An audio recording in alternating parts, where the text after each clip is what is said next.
ದೇಶದ ಹೆಮ್ಮೆಯ ಪ್ರಧಾನಮಂತ್ರಿ ನರೇಂದ್ರ ಮೋದಿಜಿಯವರ ಅಪೇಕ್ಷೆಯಂತೆ ಹಣಕಾಸಿನ ಸಚಿವೆ ನಿರ್ಮಲಾ ಸೀತಾರಾಮನ್ ಅವರು GST ಸುಧಾರಣೆಗಳನ್ನು ಘೋಷಣೆ ಮಾಡಿದ್ರು. ಇವತ್ತು ಅನುಷ್ಠಾನ ಆಗಿರುವಂಥ ಒಂದು ಮಹತ್ವದ ದಿನ.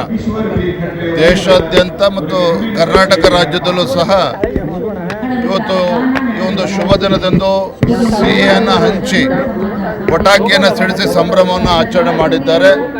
ಭಾಳ ನಾವು ನೋಡ್ತಾ ಇದ್ದೇವೆ ಯಾವ ರೀತಿ ಒಂದು ಸವಾಲುಗಳು ಭಾರತದ ದೇಶದ ಮುಂದೆ ಇದೆ ಅಂತೇಳಿ.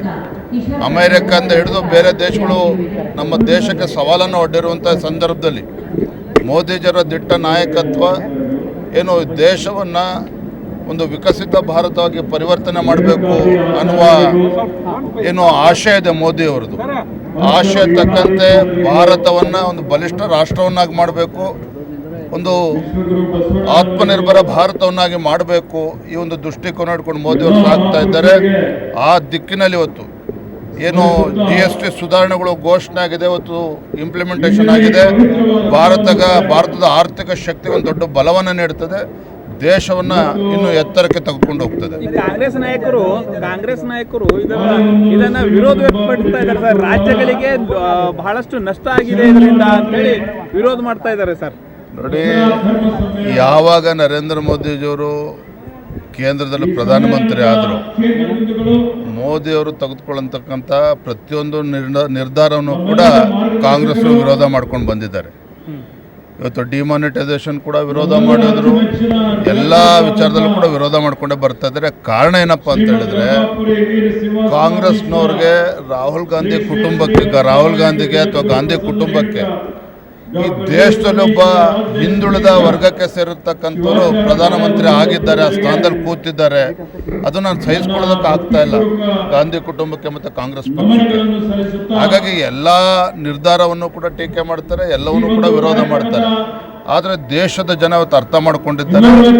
ನರೇಂದ್ರ ಮೋದಿಜಿಯವರ ಬಲಿಷ್ಠ ನಾಯಕತ್ವದ ಪರಿಣಾಮವಾಗಿ ಇವತ್ತು ಭಾರತ ಜಗತ್ತಿನ ಇವತ್ತು 4ನೇ ದೊಡ್ಡ ಆರ್ಥಿಕ ಶಕ್ತಿಯಾಗಿ ಹೊರಹೊಮ್ಮದೆ ಅಂತ ಹೇಳಿದ್ರೆ ದೇಶದಲ್ಲಿ ಪ್ರತಿಯೊಬ್ಬರು ಕೂಡ ಇವತ್ತು ಮೋದಿಯವ್ರನ್ನ ಮೆಚ್ಕೊಳ್ತಾ ಇದ್ದಾರೆ. ಈ ಕಾರಣಕ್ಕೆ ಕಾಂಗ್ರೆಸ್ನವರು ರಾಜಕೀಯ ಕಾರಣಕ್ಕೆ ವಿರೋಧ ಮಾಡ್ತಾರೆ ವಿನಃ ಬೇರೆ ಏನೂ ಅದರಲ್ಲೇ ಹುರುಳಿಲ್ಲ.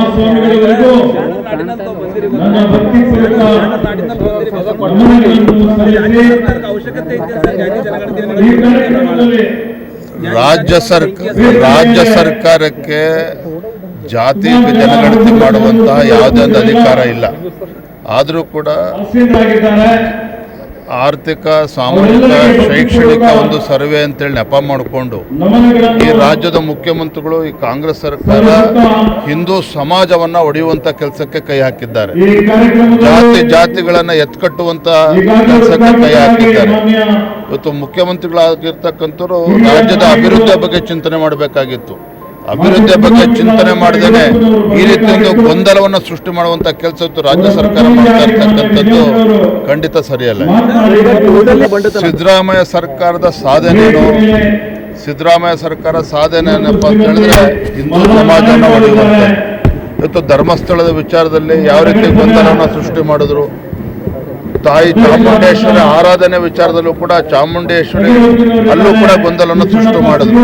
ಇವತ್ತು ನಮ್ಮ ರಾಜ್ಯದಲ್ಲಿ ಗಣೇಶ ವಿಸರ್ಜನೆ ಹಬ್ಬ ವಿಜೃಂಭಣೆ ಮಾಡಬೇಕು ಅಂತ ಹೇಳಿದ್ರು ಕೂಡ ಅದಕ್ಕೂ ಕಲ್ಲಾಕುವಂಥ ಕೆಲಸ ಇವತ್ತು ರಾಜ್ಯ ಸರ್ಕಾರ ಮಾಡ್ತಾ ಇರ್ತಕ್ಕಂಥದ್ದು. ಇಡೀ ದೇಶದಲ್ಲಿ ಯಾವುದೇ ರಾಜ್ಯದಲ್ಲಿ ಇಂಥ ಪರಿಸ್ಥಿತಿ ಇಲ್ಲ. ನಮ್ಮ ಕರ್ನಾಟಕದಲ್ಲಿ ಯಾಕಿಂತ ಗೊಂದಲಗಳು ನಿರ್ಮಾಣ ಆಗ್ತಾ ಇದೆ? ಇದು ವಿಷಬೀಜವನ್ನು ಬಿತ್ತುವಂಥ ಕೆಲಸ ಕಾಂಗ್ರೆಸ್ ಸರ್ಕಾರ ಮಾಡ್ತಾ ಇರೋದ್ರಿಂದ ಈ ರೀತಿ ಗೊಂದಲಗಳನ್ನು ಸೃಷ್ಟಿ ಮಾಡ್ತಾ ಇದೆ.